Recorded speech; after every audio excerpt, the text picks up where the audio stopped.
Bismillahirrahmanirrahim.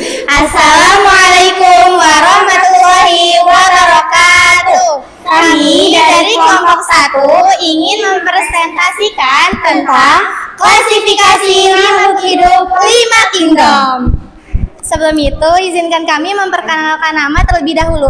Halo, perkenalkan nama saya Hafsa Nazifah. Saya Azulfa Arifia Ayatul Husna. Saya Damia Fifa Nasa Putri. Saya Jihan Almira. Daripada lama-lama, yuk mulai. Klasifikasi makhluk hidup adalah pengelompokan makhluk hidup berdasarkan ciri-ciri yang sama. Tujuannya untuk mempermudah, mengenali, membandingkan, dan mempelajari makhluk hidup. Makhluk hidup memiliki beberapa tingkatan, yaitu kerajaan, filum, kelas, ordo, famili, genus, dan juga spesies.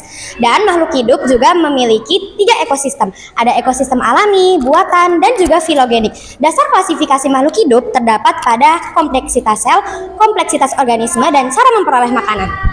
Bapak taksonomi adalah ilmuwan yang meletakkan dasar-dasar taksonomi modern, yaitu Carolus Linnaeus. Beliau adalah seorang ilmuwan Swedia yang terkenal karena kontribusinya dalam bidang taksonomi. Pada tahun 1969, seorang ahli biologi di Amerika, yaitu Robert Howetsker, menemukan 5 kingdom klasifikasi makhluk hidup yang akan kita bahas pada presentasi hari ini. Klasifikasi 5 kingdom makhluk hidup dikelompokkan menjadi 5 kelompok besar, yakni yang pertama, kingdom plantae atau tumbuhan, yang kedua, kingdom jamur atau fungi, yang ketiga, kingdom protista, yang keempat, kingdom monera, dan yang kelima, kingdom animalia atau hewan. Mari kita sama-sama belajar apa aja sih yang termasuk dalam 5 kingdom tersebut, termasuk dalam kingdom animalia yang kita pelajari di ujian praktik ini. Yang pertama ada kingdom monera. Kingdom monera ini organisme yang bersifat prokaryotik yang memiliki bakteri dan ganggang hijau. Salah satu bakterinya itu adalah bakteri patogen. Bakteri patogen ini adalah yang menimbulkan penyakit. Contoh dari bakteri patogen ini ada Salmonella typhi. Salmonella typhi ini yang menyebabkan demam tifoid atau tifus, dan bakteri ini juga dapat menginfeksi saluran usus darah. Cyanophyta ganggang hijau biasanya ditemukan di air tawar, laut, dan juga tempat lembab dan bebatuan. Contoh dari Cyanophyta ini ada Oscillatoria serin yang ditemukan di air tawar pada pergerakan maju mundur. Yang kedua yaitu kingdom protista. Kingdom protista adalah organisme eukariotik bersel tunggal yang meliputi protozoa dan ganggang. Protozoa memiliki 2 bentuk tubuh yang berbeda, seperti salah satunya bentuk yang berubah-ubah amuba, dan satunya lagi bentuk yang menetap yaitu paramecium. Kingdom ini memiliki radiolaria menguntungkan dan plasmodium malaria merugikan. Ganggang atau alga dibagikan menjadi 4 kelas, salah satunya seperti ganggang hijau, dan 3 kelas lainnya ganggang kemasan, ganggang coklat atau pirang, ganggang merah. Yang ketiga yaitu kingdom jamur atau fungi. Organisme eukariotik bersel banyak menguraikan dan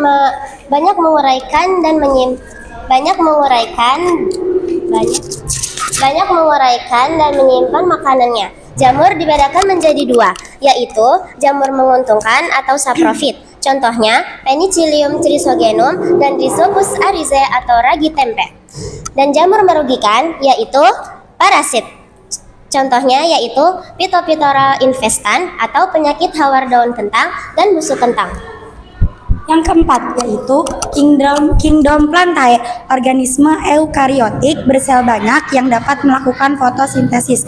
Memiliki beberapa jenis seperti Bryophyta atau tumbuhan laut yang biasa disebut lumut dan berada pada dasar laut.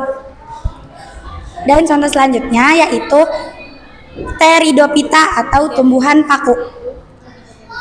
Contoh yang lainnya yaitu Spermatophyta atau tumbuhan biji dengan keterangan tumbuhan biji terbuka yaitu Gymnospermae dan tertutup itu Angiospermae. Terakhir, kita akan mengenali kingdom ini, yaitu kingdom animalia. Kingdom animalia adalah kingdom yang mencakup semua hewan yang ada di bumi. Kingdom ini disebut juga sebagai metazoa atau eukariotik, bersel banyak dan bersifat heterotrof atau tidak dapat membuat makanan sendiri. Kingdom ini dibagikan menjadi dua bagian, yaitu avertebrata atau invertebrata dan vertebrata. Avertebrata atau invertebrata adalah hewan yang tidak memiliki tulang punggung antar ruas-ruas tulang belakang. Hewan ini dibagikan menjadi 8 bagian. Yang pertama ada porifera atau hewan berpori yang memiliki sifat hermafrodit berjenis kelamin dua jantan dan betina. Biasanya hidup di dasar laut dan contohnya seperti spongia atau spons laut. Yang kedua dan memiliki ciri-ciri yang unik dan berpori-pori. Yang kedua yaitu coelentera atau hewan berongga. Hewan berongga mempunyai rongga gastrovaskuler yang berfungsi sebagai organ pencernaan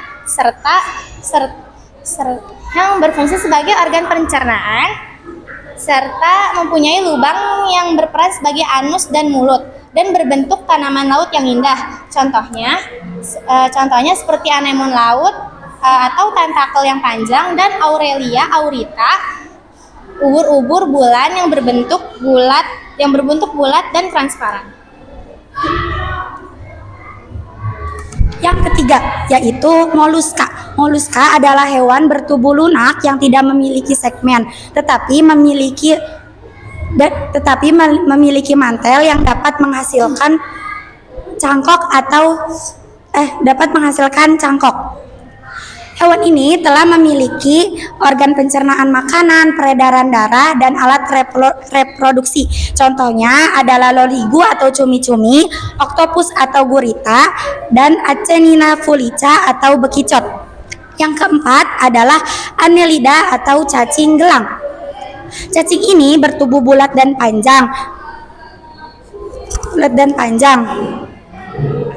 Memiliki mulut dan anus dan memiliki segmen yang setiap segmennya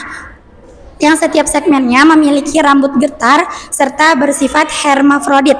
Memiliki beberapa jenis, salah satunya adalah Unisphyribis atau cacing palolo yang bermanfaat karena sebagai sumber protein.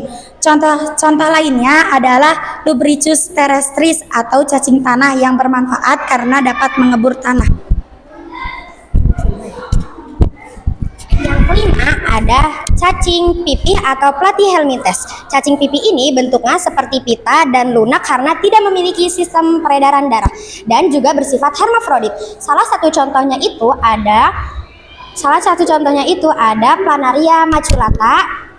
Planaria maculata itu cacing pipih. Contoh lainnya juga ada seperti Taenia solium, cacing pita babi, dan Taenia saginata, cacing pita sapi. Yang keenam ini ada Nematelmintes atau